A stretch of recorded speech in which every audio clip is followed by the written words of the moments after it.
typically here on Random Review, I end up picking more interesting versions of molds, weird repaints or remolds, but that also means I tend to skip some major characters every now and then. In particular, this one, kind of a big deal character. You might have heard of him. He's, Jazz, one of the original Autobots, like second in command kind of thing. Yeah, turns out I've never reviewed this toy, at least this version of it. So, hey, let's actually fix that, and we'll cover, well, reveal the Shield Jazz, or I'm sorry, Special Ops Jazz. This is the period where they were really hesitant to just tack Autobot or Decepticon to a name and trademark it that way. It had to be some special, cool sounding name, because they can't just trademark Jazz, I guess. So as you can see, he's kind of Porsche-ish. Very much kind of a very high-speed racer. More like a street race car, I would assume. Not a car guy, you know this by now. But either way, it does not look bad. It's something of a mix of the G1 and movie-style Jazzes to come up with something very modern for the classic character. Of course, it is cast in a brilliant white plastic with plenty of blue and red paint apps all over to give it the signature striping that he needs. Now, there's no like little symbols or any kind of logos around for like sponsorshipping, because I guess he's just not a big racer this time. He does have a number, but well, he funds himself, I guess. For the most part, I do like the cleaned up look. Again, going a little bit more modern in the stylings. Alright, so let's see, what can we see from this toy? Molded from the front, we have some translucent blue for the headlights, which is good, as well as a little bit of paint there for... that's translucent too. You'd be shocked. You'd think I would have noticed that by now. Good touch. You got the grill molded in and a little bit of red painted along the front just to give it that hit of color it needs. All the way down with the racing stripes and a 4 Tampograph on the side. Very retro. Nothing in the back. The back end tends to get forgotten in a lot of these paint jobs, even though you can see spots for the tail lights, you can see spots for the back window, and even here in the tailpipes. Absolutely nothing painted. Going all the way down the middle, though, we do have his blue and red striping, which is necessary for Jazz. One part here is because of transformation, these two panels here are going to be folding away, and that means the tampograph is a little bit weird. You can see the left side on mine has been stamped a little bit crooked, making that 4 look kind of off. That's the downside of trying to tampograph a single image onto multiple parts. You end up with things like that every now and then, though I have seen it come out correct. And it's reveal the shield, so that means there is an old school rub sign, in this case right on the top, no doubt Autobot. This is kind of neat, but at the same time it does kind of rob me of like having that bold Autobot sigil like right there on the front or something where I would expect it. It's a little bit of a downside, but not too terrible. So besides that, he's got some rolling in him because, well, yeah, he's a car. But he also does have a bit of a vehicle mode gimmick. If we can start the transformation by popping the doors out and opening them up, you'll see he also has these, which are flip-out speakers that he can bring to the front of the door. This is something that I showed off when I reviewed Wheelie, but here it makes the utmost sense because Jazz is all about sound and music. Very, very cool touch. Gives him quite a bit of uniqueness across him. These parts are removable too, and they have the little C-clip thing in case you want to stick them on anyone else compatible with that particular gimmick, or if you want to put in some other kind of weaponry of sorts. So he does have a little bit of playability option that way. So with that, let's get him into proper robot mode, and we'll show you everything else this toy does. I'm going to start by getting his other gun out. If I can get hang on, I need little twisties. Come on. There we go. And we can set that aside for now.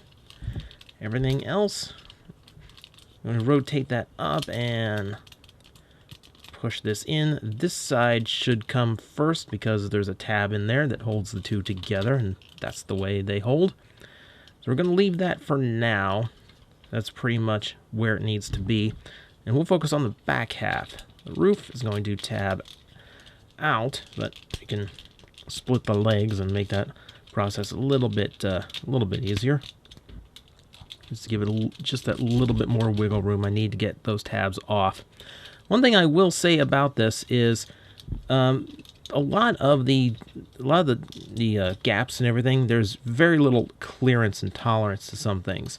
So unfortunately, some things don't quite fit together to vehicle mode as well as I could, depending on how well your toy came together. But we do have a few interesting bits. For instance, a little bit of auto transform to get the front of the leg there. We can do that again on this side. Let's see. Fold out the feet like so, and then come on. Does it get stuck on me? Oh yeah, brilliant. It got stuck on me. Hang on. There we go. Downside to automorph: when something sticks, it jams up the entire transformation, and that's not good for anybody. So that's where it needs to go.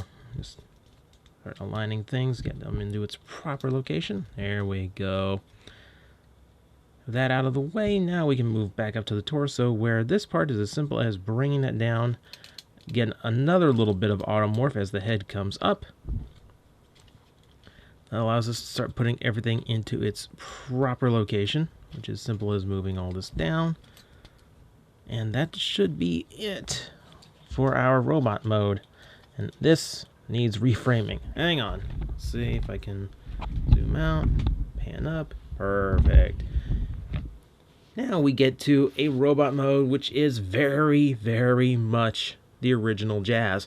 One thing about this is Reveal the Shield was kind of part of that Transformers 2010 movie line that kind of started giving away to more classic styled figures, but Jazz, more than any of them, is definitely classic styled. You can see he has the right proportions, he has the right size and bulk and shapes to him, and he doesn't have any of the over complexities of, say, like a Perceptor or a Cup in his engineering. He is straight up just intuitive, smooth transformation, very much in the classics genre. Now, of course, we go to the head, where he's a little bit scowly for Jazz. Now, I will admit this is better than just like a straight line face like we saw recently on Perceptor, but it does give him a seriousness I don't normally expect out of Jazz, who's usually, yes, on the field, definitely a serious warrior, but more fun-loving than most of the other Autobots, so this is a little bit more stern than I'd like, but at the very least it does give him some personality to his character and his sculpt, not just, you know, straight-faced and just, I'm kind of mopey right now type of face that we get sometimes.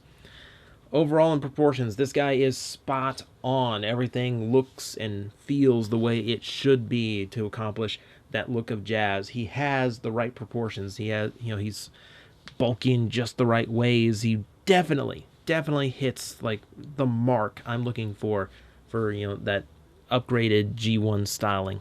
And very nice and clean. He's got the roof hanging off of his back, but that's really it. And even that forms pretty smoothly to his back. Everything just works really nice on him. And by solid, I do mean that. He does have a good bit of heft to him. Though I will show you, he does start to show some of where design is today. You can see the thighs are a single piece that has been hollowed out. You can see a little bit more of that in a few spots, but for the most part, everything was still kept pretty solid here. Everything is still kept in multiple pieces, screwed together, and everything nice and firm and solid plastic all around, except for those thighs. And that's just kind of the forebearer of where engineering started to go and had to start cutting corners. Doesn't hurt him too bad, though, so we aren't going to really focus on that. What we can focus on is new detailing, which there is plenty of across arms and, of course, in the forearms that we haven't seen. A lot more mechanical greeble going through on the hips. A lot of little vents and things. That's nice. And across, of course, going down the front of the leg. Lots of little things going on there. Always like when they incorporate little tiny details. Here's wires and pistons across the inner leg where you normally wouldn't even look. But if you do, you're rewarded with some detail you otherwise would have missed. You can also see that like even in the back part of his windshield, which I can't get quite on camera. There's molding back there too, which is kind of an interesting spot for it. Man, he does have a lot going on. Visually, he does have quite a bit of dynamics to him. And overall, just, really nice. So, articulation? Sure, why not articulation? Ball joint in the head? That works out pretty well. You can also see he does have the light piping going on, but thanks to the visor eye, there's always a little bit of color to him. There's just enough width in there to get a nice bit of light going, so he doesn't look dead like a lot of light piping does. Ball joints in the shoulders, which work pretty well. You also have a bit of a hinge on the inside just in case you need it, but for otherwise, the ball joint itself is pretty free roaming. 180 degrees on, or 360 degrees on the bicep swivel, as well as double jointed elbow and a wrist rotation. Great so far. We've got a waist joint. Always love seeing those. Great range on the thigh. It's actually a universal joint, not a ball joint, so it has a much more solid look to it, and it feels nice. That thigh does have full rotation, as well as a nice bend at the knee. It actually is double jointed, so you can get beyond a 90-degree bend on that. The feet as well do have a rock to them this way and that. They are angled inward, so he stands more naturally, and you can move, you can kind of claw them in if you need a little bit of help in stability. That means this Jazz manages to be pretty much in the top tier as far as articulation goes on a deluxe Transformer. He has pretty much everything I would expect, and a lot of stuff I wouldn't expect at his size. So even with the little bit of cost cutting, his engineering is spot on and extremely good. So what about Accessory? Because this is where the toy comes into play. We did have this piece that we did remove from the front of the vehicle. Now I could leave it like that, because honestly, it does kind of make for kind of a cool, like, heavy, like, hand cannon type pistol, something like RoboCop would wield. But we are supposed to fold it out, and that gives us this rifle look, which is actually based on his Pretender weapon, which is actually kind of a cool nod to the other style of Jazz that you might have had growing up. It's not a bad gun. I do like it. So there's that going for it. And of course, we could fold these speakers out again and have them over his shoulder, but why do that when we can take a bit of an undocumented feature and test that out? Though I will admit I haven't done this in a while, so I might have to just jump cut to where this actually is supposed to be. Okay, yes, I had to jump cut, and it turned out to be far simpler than I was actually thinking, which is often my problem.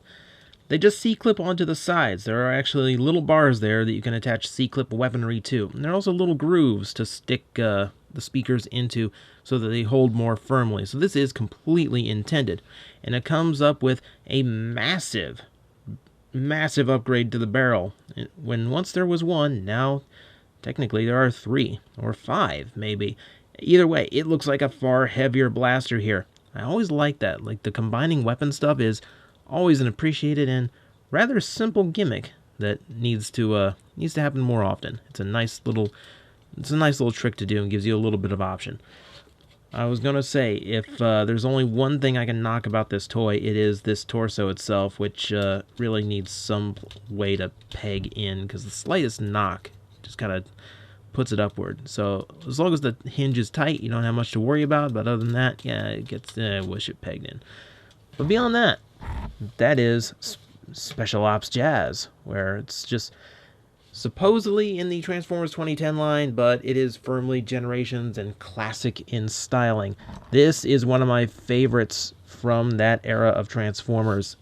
Spot on everything. The engineering is nice and intuitive. The automorphs are neat but don't get in the way. I like the combining weapons. The vehicle's a good upgrade. Everything is about spot on for where I want. And yeah, articulation is phenomenal on this guy.